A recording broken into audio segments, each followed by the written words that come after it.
that when I started working at the World Bank and I saw the documents from the World Bank was convinced that it was impossible for Korea to develop. They thought it was too poor, too uneducated.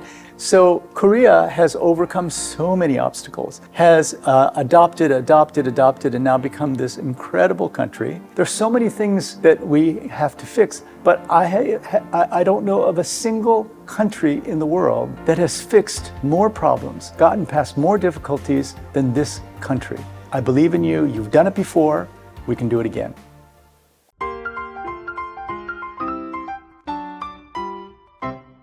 안녕하세요. 뇌과학 박사 장동선입니다. 오늘 내뇌 시간에는 아주 특별한 분을 모셨는데요. 저 개인적으로는 오늘 좀 떨리기도 해요. 왜냐하면 제가 어렸을 때 10대, 20대 때 이분의 활동 보고 들으면서 존경하고 너무 멋있고 저런 삶을 살고 싶다라고 저에게 많은 영감을 주셨던 분입니다. 5살 때 미국으로 이민을 갔고요.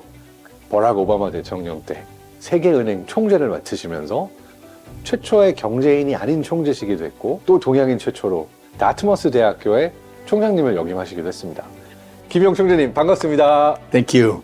안녕하십니까. 김용이라고 합니다. 초대해 주셔서 감사합니다. Great to be with you, 동생. So we want to talk about how to make impossible things possible. If I'm correct, you went to the US when you were 5 years old. Which year was that? It was 1964. In 1964, it was probably not a very friendly time to an Asian boy coming from Korea, and probably most people didn't even know where Korea was, right? Well, the Korean War had just ended. Our first stop was Dallas, Texas. So Dallas, Texas was quite well known for racism, especially against African Americans. These are things that you never forget. When I went to preschool, there used to be a kid who would come up to me and literally slap me across the face and call me flat face. Really? Yeah, and then so I told my mother, and she said, you know, there's a kid who's slapping him across the face, calling him flat face, and they told her, oh, you're being too sensitive.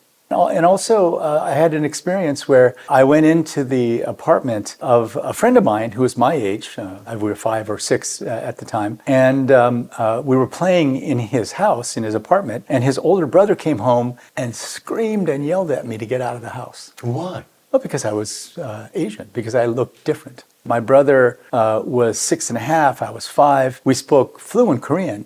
And then I think my parents just wanted us to switch to English as quickly as possible. So we lost our language completely. You know, we were clearly different. We looked different, but we only spoke English. So the connection to our homeland was also unclear. So there was a lot of confusion.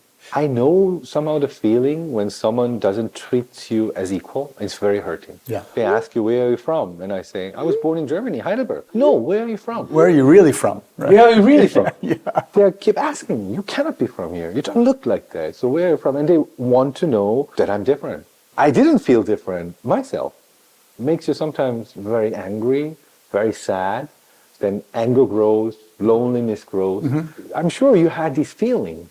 How did you deal with it in everyday life? My father especially really made it clear to us that the way for us to survive is by really focusing on our studies. And so we did. Both my brother and I were valedictorian of our high school class. But, you know, I'm very different from you, Dongsan, is that I didn't have the Korean language. You go home, you speak Korean, and you can express all your frustrations, but then you have this other identity. We really didn't have it. We knew that there was something different. We ate different food. We grew up eating kimchi in the house, etc. But we hardly knew any words in the Korean language. You know, for me, my identity crisis, even though I was quarterback of the football team, valedictorian, went to good colleges, there was just this thing lingering over me. Most people deal with their Korean identity problem by spending a summer in Seoul, going to, Yonsei, 한국으로 학당, and, basically hanging out in Itaewon and in the various 술집, and after a summer of doing that, they sort of say, okay, I think I know what Korea is like, and they go back and they, become part of American society. It wasn't so simple for me. And I really wanted to understand what was going on in Korea. And so I ended up doing my PhD in anthropology Germany, and I spent 2.5 years studying the healthcare system in Korea. When I went for the first summer in 1984, they put me in 일급. I was in the very lowest class because I literally didn't know any Korean. After 2.5 years, it was pretty good. And I learned a lot of things. I thought, identity politics was really important. So I thought, okay, I'm going to go back and I'm going to be with my people and I'm going to help and serve my people. But my people were doing great. They were getting ready for the 1988 Olympics. And there really was no clear role for me. So I want to go on and see what else I can do. So if I imagine Jim Kim Young, he just graduated college and he doesn't completely feel like an ordinary American. He doesn't feel like an ordinary Korean. And you try to learn more about anthropology, but still you didn't know what you want to do or who you're going to be in your early 20s. Right. How did you find what you want to do or where you want to go? After my time in Korea, I came back and I met another student with same age, born in 1959, who had been working in Haiti. His name was Paul Farmer.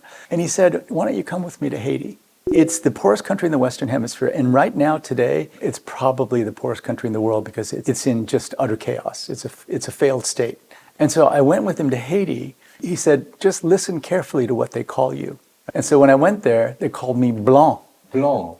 White, right? White. Yes. And they asked Paul if I was his brother or his son. Because it's not about skin color, it's about privilege.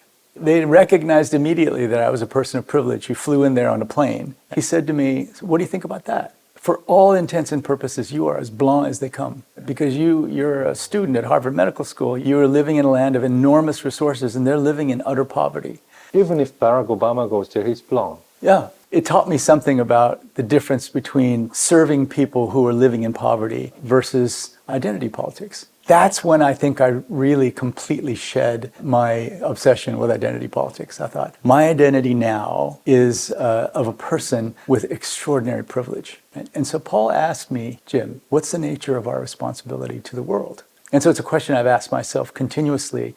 And our conclusion was, we need to be radical in our commitment to providing the best possible health care, in this case, the poorest people in the Western Hemisphere. And we did it. So made an end to your identity finding, and you found the answer that it's not skin color, it's not whether you're Asian or not, it's about whether we're privileged or someone who has nothing. Right. And then you felt probably obliged to commit yourself for a change. Exactly.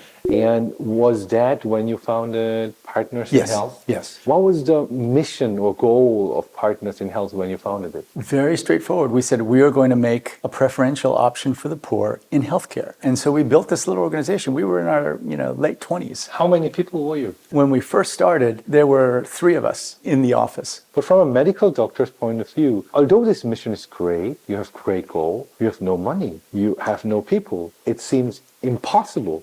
How did you go step by step to achieve that impossible looking goal? We started a project in Peru.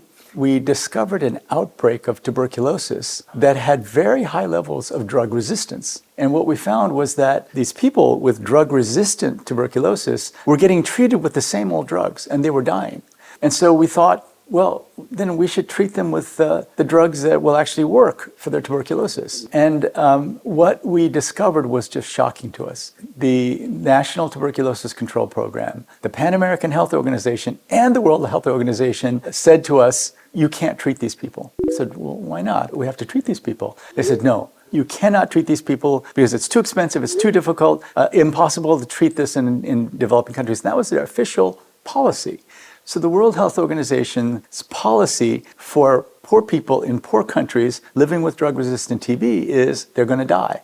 But immediately I saw, oh, this is really interesting because the World Health Organization has declared a death sentence on everybody in a poor country who has this disease. Let's see what we can do. You've got to go to Geneva. I put everything into it, and it was incredibly difficult because they were angry. They were saying, who the hell do you think you are? If MDR-TB, drug-resistant TB, is treatable in these poor countries, we would have done it. So they felt that we were accusing them of being immoral or, uncaring. And they said, we've been fighting TB our whole lives. You guys don't know what you're talking about. It's not possible. And they said, and besides, the cost of the medicines is too high. When I was in Korea, my dissertation research was on the drug industry. So I knew all about drug pricing. I asked the people at the World Health Organization, we were at a conference, do you guys know how many of these drugs are generic, off patent, and how many are on patent? And they looked at me and they said, no, we don't. And so, what I knew was that once drugs come off patent, they drop in price in the first year by 50%, and then after 3 years, generally 90 to 95%. I said, well, that every single one of the drugs except one is off patent. The only reason they're expensive is because we only use them in rich countries. If we find generic manufacturers in China or India, we can make these drugs for much, much less. And so in about a year, through various efforts with different organizations, we dropped the price by 95%. Wow. And so it was like, wow, this is really something. And then a few years after, WHO changed its policy. It infected me. And I thought, holy cow, this little startup with just, a few of us, we changed the world. And then literally, right after we changed that policy, exactly the same thing happened in HIV. 99.9999% of HIV physicians said impossible to treat HIV in poor countries, especially to treat HIV in Africa. And so when I saw that, I thought, oh my God, it's exactly the same thing that we saw in MDR-TB. If you're going to take on something that people tell you is impossible, you have to work on at least 7 different fronts at the same time. So you have to work on all those different fronts. So just as an example, research-based pharmaceutical industry, the big, pharma companies, Pfizer, Lilly, all these big companies. At first, they were really against us lowering the drug prices. But then Lilly and company said, wait a minute, these guys look like they're going to have some success. So they turned around and worked with us. And used it as a PR. Absolutely. And it wasn't even PR to the rest of the world. They use it as PR for the people inside Lilly. So I used to go to Lilly and company and give speeches thanking them for helping us with drug-resistant TB. And it made them feel great. The other is they were saying, we don't want you to make the generic versions of our drugs because they're still on patent. We don't want you to start making generic versions because they'll leak back and, it'll drop the price. And we did our research and we said there has never been a case where generic drugs that were made before the patent is out leak back into the country. To give us one example. Never happened. And then they said, well, but we don't want to lose our market share. We already knew the data. The research-based pharmaceutical industry, big pharma, made only 1% of their profit in Africa. So we said, what are you losing? You're not losing anything, right? But also we knew we had to change the minds of powerful people. We had our before and after pictures. There's somebody who looks like a skeleton. 3 months later, they look incredible. And so Paul took those late one night to the White House and showed it to the top advisors to President George W. Bush. And the top advisors to President George W. Bush were great people. One was a former journalist who was a very strong Christian. And when he saw those photos, he said, how can we turn our backs on these people? If you can get something like this done, how can we turn our backs? And then 2 months later, President Bush announced that they were going to treat HIV in Africa. Wow, that's great. And to this day, he's a hero in Africa for having done it. So any impossible problem appears impossible because you never tried solving it. But once you have it, you have to break it down into its components. And if you solve all of the components, then you can solve an impossibly looking problem. Absolutely. So when I went to WHO, I said, okay, enough with the argument.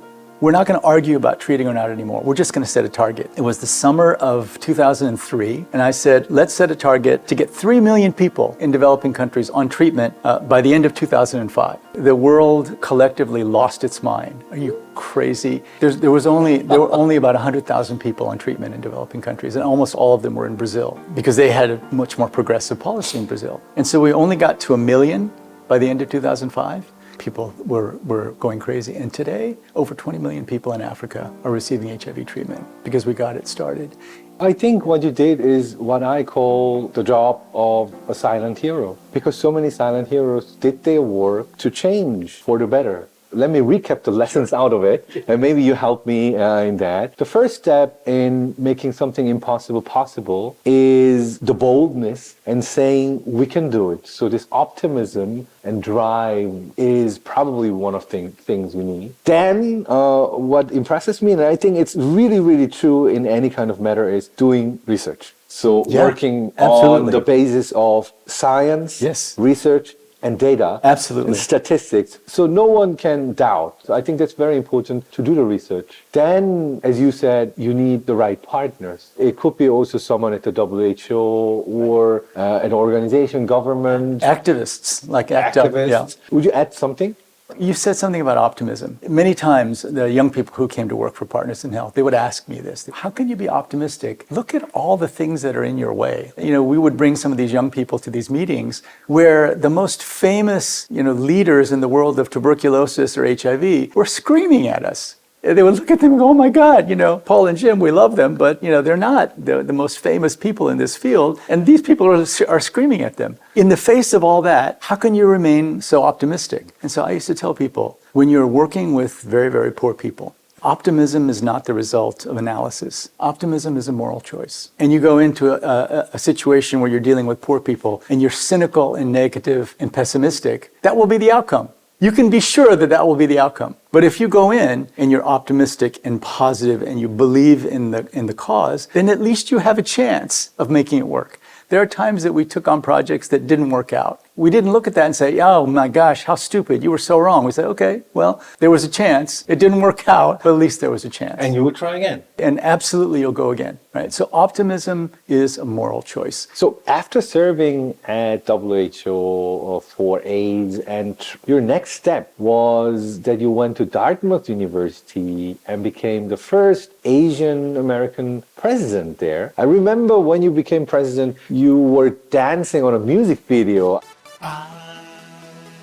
I saw that video. I thought, that guy's cool. But so how did that next journey come up? Somebody had seen me give a talk. That person was on the Dartmouth Presidential Search Committee. Why don't you interview for this job? And so I thought, okay, I don't think I'll get it, but maybe it'll be a good experience. So I interviewed. As I mentioned, this gentleman said, there's no chance that you're going to get this job. So I thought, okay, I'm done with this, but it was a really good experience. So then he called me back and said, Jim, I don't get it, but they want to meet you.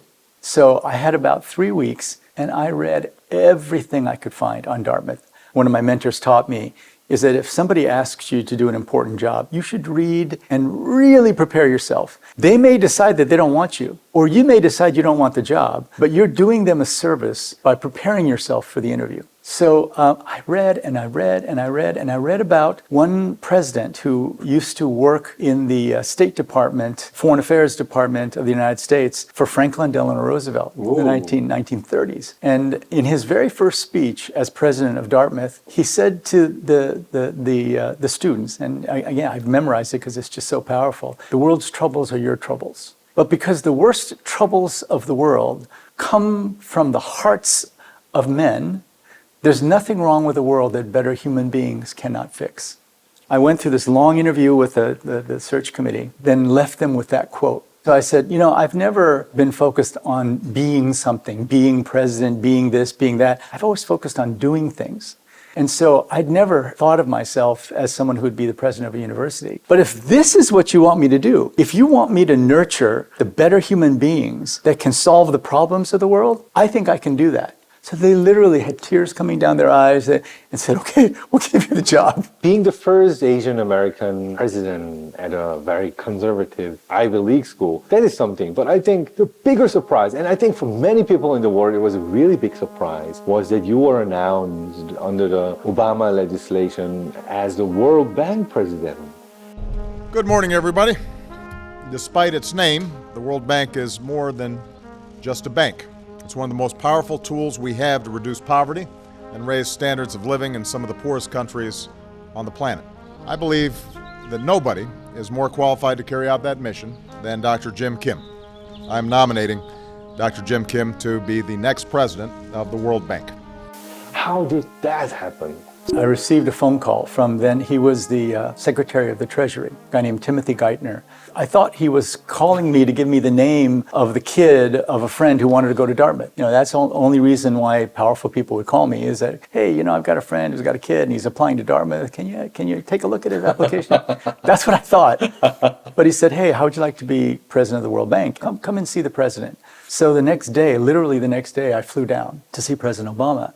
So, Jim, Why should I nominate you, a physician and an anthropologist, and not, say, a macroeconomist? I was expecting all of this. I said, well, President Obama, have you ever read your mother's PhD dissertation? His mother got her PhD in anthropology at the University of Hawaii. And so when he became a senator in 1986, I ordered his mother's dissertation from the University of Michigan Archives. I think it was $100. And I read the whole thing. I said, well, then you'll remember all of the economists were saying that globalization would destroy the Indonesian artisanal industry. She worked with metal sculptors in Indonesia. You'll remember that she actually showed that, quite contrary to what the macroeconomists predicted, Indonesian metal sculptors thrived under globalization. They were able to sell their goods all over the world, and it was a huge boon to that industry. He said, I'm not going to tell you what the world looks like from 30,000 feet like a macroeconomist, but I've been on the ground doing development my whole life. I'm going to be able to tell you whether it works on the ground. He looked at me and he said, I get that.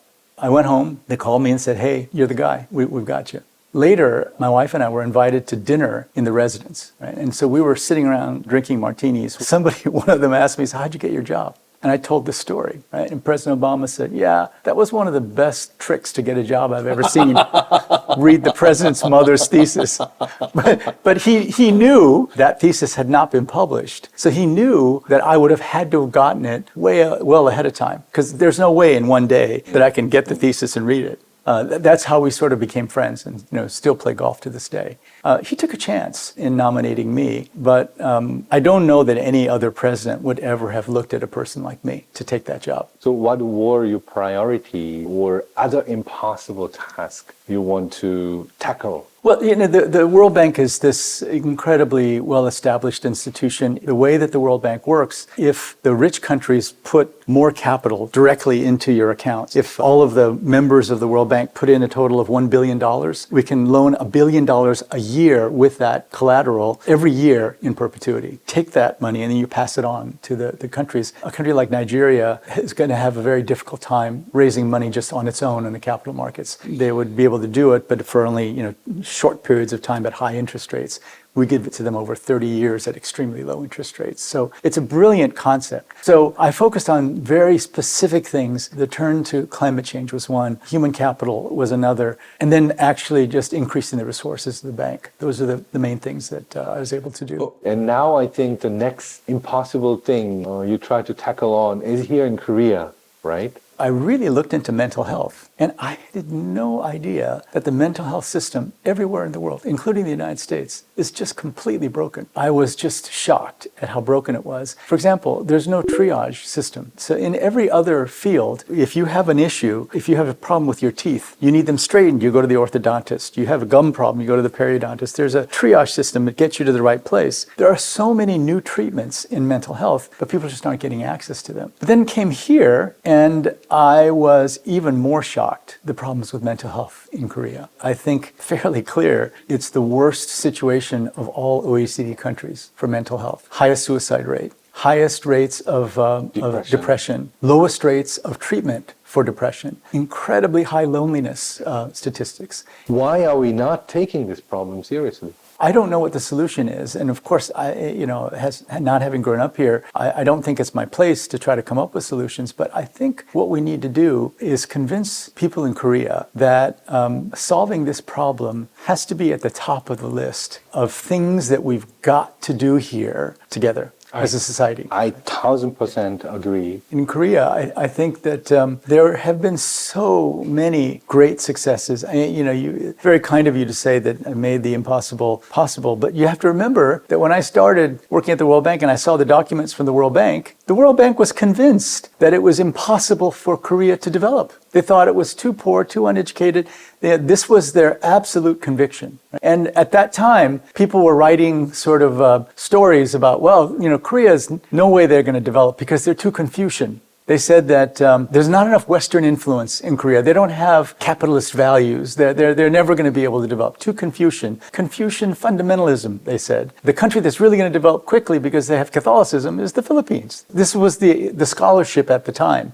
So Korea has overcome so many obstacles, has adopted, and now become this incredible country. But it now has to face this problem of mental health. but it has done so well in tackling so many supposedly impossible problems. I have great faith that the Korean people can step up again and take this on. You told us a lot about the history, and it was really interesting, enlightening, fascinating. If we sum it up, you made a lot of impossible things possible. And I think that attitude or that knowledge is now needed more than ever. Because I think the world is changing so fast, but many people feel so uncertain, they feel lost. So we need to tackle the impossible. What would be your advice for the person to do? My own history is that I've taken on these impossible problems. But there were a lot of other impossible problems that I didn't take on. So we had some of the resources. We chose the problems that we wanted to take on with a lot of optimism, a lot of conviction, but also a good dose of realism. Mm-hmm. So I would say find those things that you love to do and find the path forward, and then don't give up.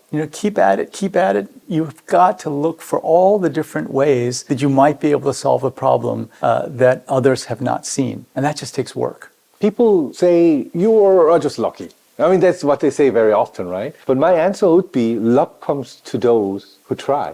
There was certainly an element of luck, but there were so many times when bad things happened to us and we were unlucky. So there's both, right? That one of the favorite sayings of scientists is chance favors the prepared mind. Right. So for young people, it can seem like there are just endless problems in front of you. But, my father used to say something to me all the time that I didn't really understand at first. 젊은 고생 사수다 한다, right?